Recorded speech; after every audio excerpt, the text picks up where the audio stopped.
Happy new year બધા ભાઈઓ અને બહેનોને. તો આજે આપણે જે ટોપિક ઉપર ચર્ચા કરશું તેનું નામ છે ઇન્ટ્રોડક્શન, એટલે કે આપણો પરિચય. એટલે કે આપણા પરિચયની અંદરમાં આપણે કોઈ પણ ઇન્ટરવ્યૂ હોય તો તેમાં મહત્ત્વનો જો કોઈ પાર્ટ હોય છે તે છે ઇન્ટ્રોડક્શન. કારણ કે જો તમારું ઇન્ટ્રોડક્શન સારું હશે તો તમારું ઇન્ટરવ્યૂ જે લેનાર વ્યક્તિ છે એની સામે તમારી જે ઇમેજ છે એ સારી બનશે. અને પ્લસમાં જો તમારું ઇન્ટ્રોડક્શન સારું હશે તો તમારું ઇન્ટરવ્યૂ પણ સારું જશે. તો સૌપ્રથમ આપણે ઇન્ટ્રોડક્શન વિશે વાત કરશું. તો હું તમને મારા લેપટોપની સ્ક્રીન ઉપર અત્યારે લઈ જાઉં છું, ત્યાં હું તમને નિરાતે સમજાવું છું. Thank you. તો આપણે શરૂઆત કરીએ ઇન્ટ્રોડક્શનથી, એટલે કે તમારો પરિચય કેવી રીતે આપો. ઇન્ટરવ્યૂમાં મહત્ત્વનો પાર્ટ છે ઇન્ટ્રોડક્શન. કારણ કે ઇન્ટરવ્યૂમાં બે પ્રકારના લોકો ઇન્ટરવ્યૂ લેવાવાળા વ્યક્તિ હોય છે. પહેલો હોય છે કે જે તમને પોઈન્ટ ટુ પોઈન્ટ પ્રશ્ન પૂછે છે. એટલે માનો example, what is your name, તમારું નામ શું છે. હાઉ ઓલ્ડ આર યુ, તમે કેટલા વર્ષના છો.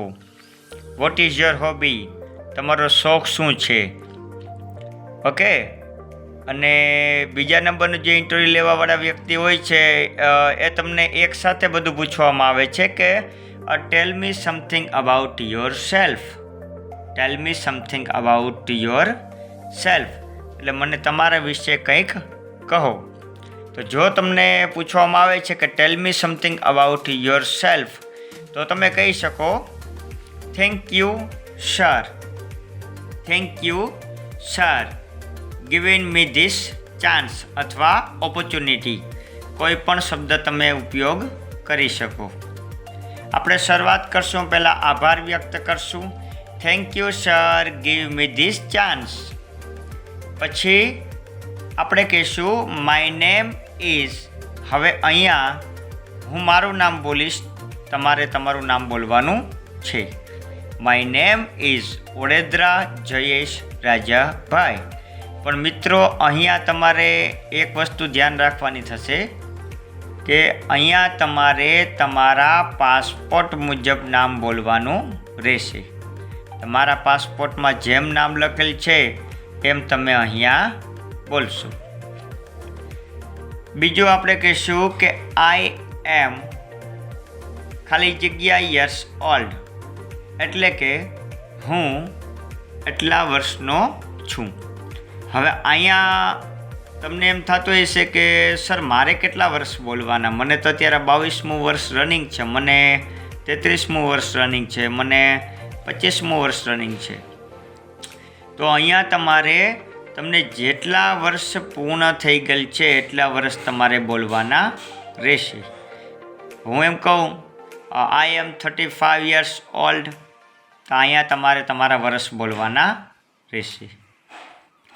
માય હોબી ઇઝ, હોબી એટલે શોખ. આપણે કહી શકીએ my hobby is running, my hobby is walking. મને રનિંગનો શોખ છે, મને વોકિંગનો શોખ છે. ઓકે, તો એમ તમે કહી શકો. પછી વી આર ખાલી જગ્યા family member in my family.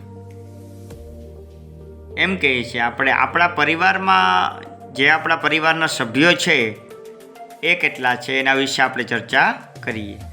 પ્રશ્ન નંબર પ્રશ્ન એ થાય છે કે સર મારા પરિવારની અંદરમાં જે સભ્ય છે તો મારે કેટલા સભ્ય બોલવા પરિવારમાં. મિત્રો, જે તમારા કૂપનમાં એટલે કે તમારા પાસમાં, તમારી પરમિટમાં, તમારા રેશન કાર્ડમાં જેટલા વ્યક્તિના નામ હોય તેટલા વ્યક્તિ તમારા પરિવારના સભ્યો ગણવામાં આવશે. એક્ઝામ્પલ, મારું જે રેશન કાર્ડ છે એમાં 4 વ્યક્તિના નામ છે, તો હું બોલીશ વી આર, પછી અહીંયા જે બ્લેન્ક મૂકી છે ખાલી જગ્યા ત્યાં બોલીશ 4. તમે તમારું બોલજો. હું બોલીશ we are 4 family member in my family. હવે એમાં કોણ કોણ છે, તો હું મારા પરિવારના સભ્યનું એક્સપ્લેન કરીશ. હું એમ કહી my wife, my daughter, my son and me. મારા પરિવારમાં મારા પત્ની છે, મારા દીકરી છે, મારો દીકરો છે અને હું છે.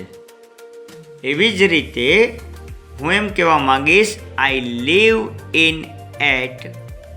હવે અહીંયા એટ લગાડેલ છે એટલે કે માનો કે તમે કોઈ ગ્રામ્ય વિસ્તારમાંથી એટલે કે રૂરલ એરિયામાંથી બિલોંગ કરતા હોય, રહેતા હોય ત્યાં, તો તમે બોલી શકો જે તે ગામનું નામ. તમે જ્યાં જે ગામમાં રહો છો એ ગામનું નામ આપણે બોલશું કે આઈ લીવ ઇન એટ. બરાબર, અહીંયા તમે તમારા ગામનું નામ બોલશો. પછી અહીંયા ડિસ્ટ્રિક્ટ એટલે કે જિલ્લો, તમારા ગામને કયો જિલ્લો લાગુ પડશે જિલ્લાનું નામ બોલશો. અને અહીંયા સ્ટેટ એટલે કે રાજ્ય એટલે કે ગુજરાત. હવે તમને પ્રશ્ન જ પૂછવામાં આવશે. પહેલો પ્રશ્ન મોસ્ટલી આપણે કોઈ પણ ઇન્ટરવ્યૂ આપો એટલે પહેલો પ્રશ્ન હોય છે ટેલ me something about yourself. Tell મી એટલે મને કહો, સમથિંગ એટલે કે કંઈક, પછી અબાઉટ એટલે કે વિશે, યોર સેલ્ફ એટલે તમારી જાતે, તમારા વિશે થોડું કંઈક કહો. તમને આવો પ્રશ્ન ઇન્ટરવ્યૂમાં પૂછવામાં આવે એટલે તમારો જે શરૂઆત થાય છે એ એક સેન્ટેન્સથી કરવામાં આવે છે. પહેલાં આભાર વ્યક્ત કરવો પડે છે. આપણા જે ઇન્ટરવ્યૂ લેનાર છે તે સર હોય અથવા મેડમ હોય છે. હવે જો સર હોય તો આપણે બોલશું thank you sir giving me this chance. હવે મેડમ હશે તો શું બોલશું? Thank you ma'am giving me this chance. પછી આપણે શરૂઆત કરશું. ચાલો હવે હું અહીં બોલીશ માય નેમ ઇઝ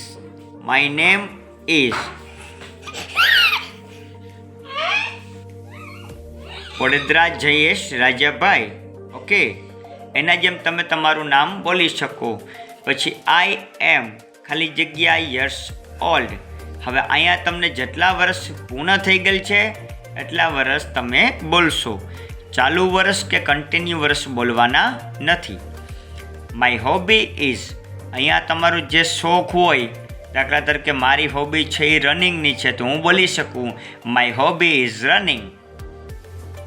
પછી આઈ એમ બ્લેન્ક, પછી પાસ એટલે અહીંયા તમારો અભ્યાસ દર્શાવે છે કે તમે કેટલું ભણેલ છે, તમારો અભ્યાસ શું છે. દાખલા તરીકે કોઈ ભાઈ કે બહેન હોય એ 10 પાસ હોય, કોઈ 12 પાસ હોય, કોઈ ગ્રેજ્યુએશન હોય. ઓકે, એવી રીતના જે તમારો અભ્યાસ હોય એટલા તમે કહી શકો. પછી વી આર ખાલી જગ્યા family member in my family, કે ભાઈ અમારા પરિવારમાં 4 વ્યક્તિ છે, 5 વ્યક્તિ છે, 7 વ્યક્તિ છે, તો આપણે એને કહેવાનું છે. તમારા કૂપનમાં, તમારા પરમિટમાં, તમારા પાસમાં, તમારા રેશન કાર્ડમાં જેટલા પણ સભ્ય હોય છે એ તમારા ફેમિલી મેમ્બરના સભ્ય ગણાશે. પછી એમાં તમારે એક્સપ્લેન કરી દેવાનું.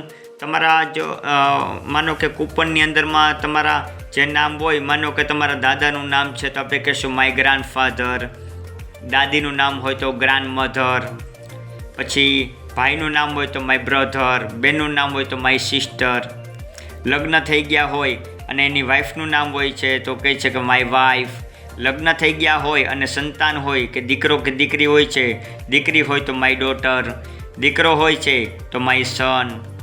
ઓકે, તો એવી રીતના આપણે એક્સપ્લેન કરશું. પછી આઈ લીવ ઇન એટ, અહીંયા તમે હવે માનો કે તમે કોઈ શહેરમાં રહો છો. ઓકે, તમે જે વિસ્તારમાં રહો છો એ પોતે જ એક જિલ્લો છે. તો અહીંયા તમારે ડાયરેક્ટ બોલવાનું છે I live in. Okay, district direct બોલી જવાની અને સ્ટેટ ડાયરેક્ટ બોલી જવાનું છે. પણ જો તમે સપોઝ માનો કે તમે ગ્રામ્ય વિસ્તારમાંથી બિલોંગ કરતા હોય તો તમારે આઈ લીવ ઇન એટ એમ કરીને બોલવું પડશે અને ડિસ્ટ્રિક્ટ બોલશું આપણે. ઓકે, તો ઇન્ટ્રોડક્શનની અંદરમાં I think so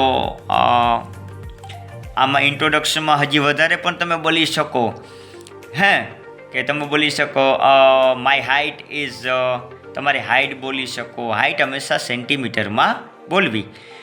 my weight is એટલે વજન, કે મારો વજન એટલો છે, એમ પણ તમે બોલી શકો. પણ આ એક બેસ્ટ રસ્તો છે અને મારા અનુભવ મુજબ અહીંયા તમારે જે તમને જે કોઈ પણ ફિલ્ડનો અનુભવ છે એ તમારે અનુભવ દર્શાવી અપાય. દાખલા તરીકે તમને કોઈ અનુભવ છે કે ભાઈ 2 વર્ષ સુધી તમે કોઈ કંપનીમાં કામ કર્યું છે, કોઈ ગાર્મેન્ટમાં કામ કર્યું છે, કે કોઈ પણ જગ્યાએ તમે કામ કરેલ છે, તો અહીંયા તમારે તમારો એક્સપિરિયન્સ દર્શાવવાનો રહેશે. તો સેલ્ફમાં બોલો તો વધારે સારું.